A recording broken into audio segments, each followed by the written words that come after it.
But whatever it is, Vicki has a whole lot of baggage too, because you know she has a very difficult first marriage. There's a history of abuse. She has children who had difficult childhoods, and then her husband, somewhere along the series, winds up dead.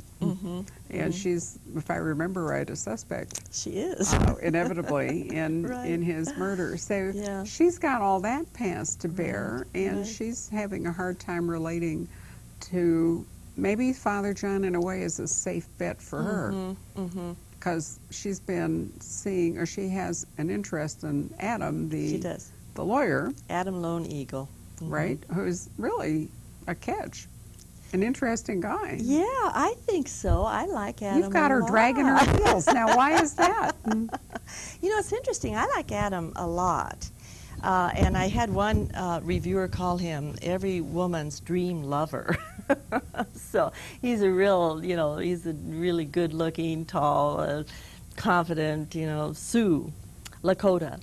So, but I think Vicki has a lot of issues. She has a lot of trust issues because of, you know, of her abusive marriage that she was in, which she had to get out of. I had to put her in an abusive marriage because I had to give her a really, really good reason to leave her marriage. I wanted her to be a professional woman. I wanted her to be a lawyer because I wanted her to have some power. And so, but I also wanted her to be a traditional Arapaho woman. So she would have that experience and that understanding. She's grown up on the reservation. She marries early. She marries the love of her life and turns out to be not a great guy. And so I have her doing all the traditional things. She has 2 children. She's involved in all the ceremonies and the celebrations on the reservation, you know, and she's helping to take care of the elders. She's doing all the things that a traditional Arapaho woman would do.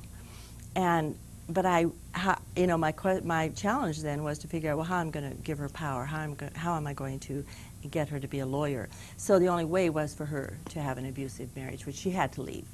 And she leaves and goes to Denver and becomes educated and becomes a lawyer and then goes back to the reservation to help her people. So she has a lot of issues. And why is she dragging her feet with Adam? Probably just because of that, you know. I don't know where that's going to go. For a long time she was really, you know, kind of, you know, pining after Father John, I mean, through a number of books. And finally one of my daughters said, you know, Mom, you know, Vicki is not stupid. You know, how long do you think she's going to keep pining for this guy? You know, she said, you know, there's got to be somebody else in her life. And I started thinking about that, and that's when Adam sort of walked into my head, and he's been around ever since, so. Well, but the very stuff of crime fiction is conflict. So with all these different aspects, you were able to introduce more of it, not just in the plot, the mystery plot, because we're not even talking about mystery plot here, which we probably should. We're talking about all these other things. So, I mean, you've got Father John with his set of conflicts with the church, with himself, with alcoholism. You've got Vicki. She's got her whole set. Now you've got Adam. And Vicki has children who, you know, so all of that, you know, serves to keep, because one of the real problems when you're doing a long series like this that's located pretty specifically in a place, in your case the Wind River, which even though it's vast in terms of mileage is relatively small in terms of number of people, you have to have sources of conflict and people moving in and out, or the whole thing goes completely stale and unbelievable. Absolutely. So there's conflict within the characters, and there's a lot going on with them, and I think that keeps it interesting for me. And I always think my first job is to entertain myself, because if I'm not entertaining myself, if I'm not involved with these people, if I don't care what happens to them, I can't expect any reader to care. So so I make things really hard for them. I give them a lot of challenges and, you know, a lot of conflicts. In fact, my editor said to me once, she said, you know, they're such nice people. Why are you so mean to them? And I said, well, you know, I want to see how they're going to step up. I want to see what they're going to do. You know, when the going gets tough, I want to see what they're going to do. I always find that interesting, you know, so they will continue to have challenges, I know for a fact. Well, you like, it was interesting when you said that when you wanted to write a work of fiction, you were drawn to the mystery, partly because you read it. But I know I've had a discussion with a lot of authors about the mystery is a good place to start writing fiction because it has a relatively well-known form. There's a structure that is apparent that you can learn for yourself or somebody can help you learn it. That makes it easier to construct a novel. I mean, a history has a natural structure or a biography. Right. Right. Exactly. However you want to do it. But Right. plunging into a story, one of the big problems is where do you start? Where does telling the story begin? Where does it end? And how do you put it together? And a mystery is really good for that. But on the other hand, it takes up a lot of space in a book because you've got the mechanics of plot to work out. I'm often bored by first novels because there is so much of that going on. Laurie King said that to me once, memorably, as I confessed that I hadn't been as fond of her first novel as I might have been. And instead of beating me over the head with a book, she said to me, you were just bored because, you've read mystery for so many years. The setup isn't interesting you. You've gone on and written a fairly traditional mystery form, a puzzle sort of book with all of this other stuff happening. So is that still interesting you? The traditional the form puzzle. Or the puzzle still interests me enormously. Oh yeah, it definitely does. I mean, I love the characters, and I think in any novel, I don't care what genre you're talking about, if you don't have strong characters, you can forget it, and nothing else really matters. I think the characters are what matter. The characters are what appeal to people. The characters are what draw us in and make us care. We care about what's going to happen to them, and therefore we begin to care about the story and what's going on in the story because they're involved with the story.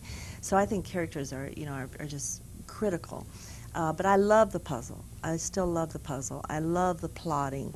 I love figuring out what I'm going to write about. I always think of mysteries, and one of the reasons I love them is because mysteries are about something. Absolutely. They're about something. And mysteries, I think, connect us with the world in a way. They're about what's going on in the world.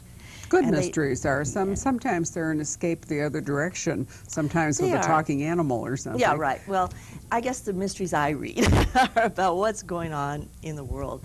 And the mysteries I like to write, and that I try to write. I think that's what makes it interesting to me. In my novels, it's what's going on in Indian country. And I do a lot of research on that, and I read a lot, and I stay up with the issues that are going on. And there's a lot going on in Indian country. And I like to write about those things. I like to bring that in. I mean, the casinos, I wrote about that, the Indian casinos in Killing Raven. I like to write about what's in the headlines, the things that people are reading about, but I'm also very interested in the history, and I bring a lot of history into my books because in Indian country, the history is really, really important. The things that happened 150 years ago, which, I mean, we can't even remember what happened 15 minutes ago, let alone 150 years ago. And I think in the main culture, we don't really care that much, but I'm telling you, in the Indian culture, they do care.